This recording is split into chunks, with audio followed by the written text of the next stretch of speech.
to Boulder, Columbine, the Aurora Theater shooting.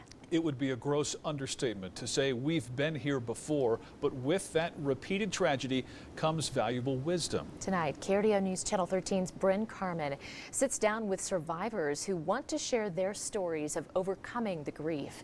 Here's her powerful roundtable discussion, Surviving the Trauma.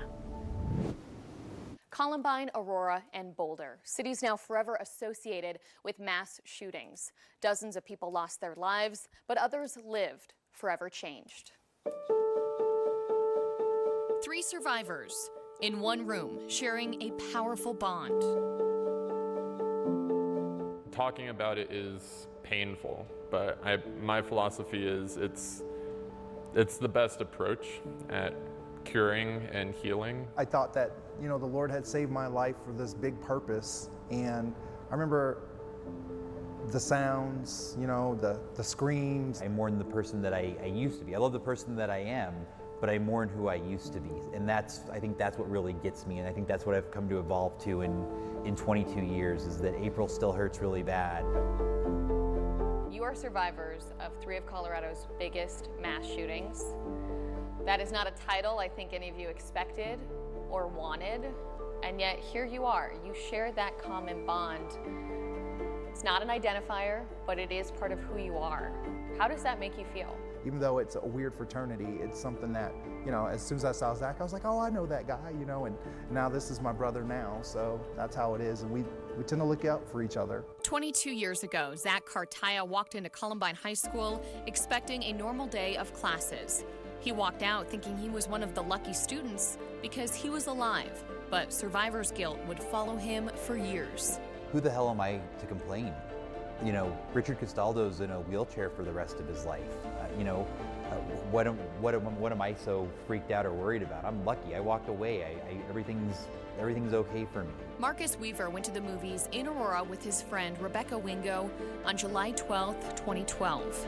His friend didn't survive, and Marcus was shot in the arm. I think you always want to try to go back to the way life was before the shooting happened, but little do you know, your life will never be the same, but the only person who doesn't know that is you.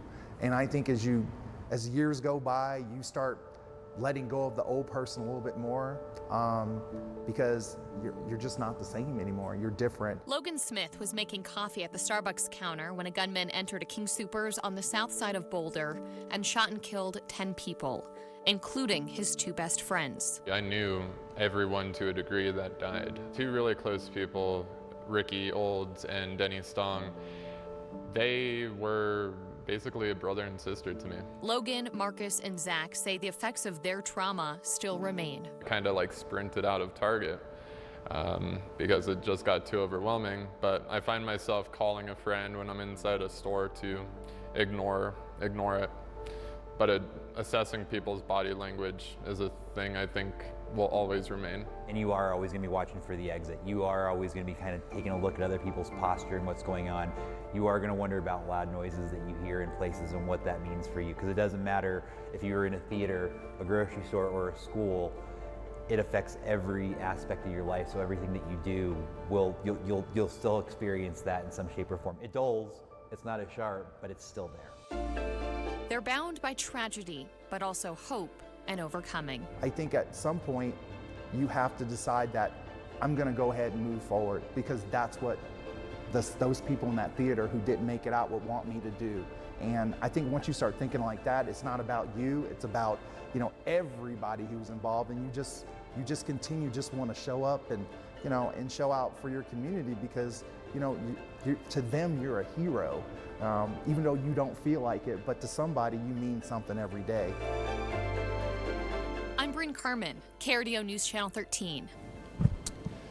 Our special report, Surviving the Trauma, continues tonight at 10 o'clock. Hear what these survivors have to say about gun reform on KRDO News Channel 13 at 10.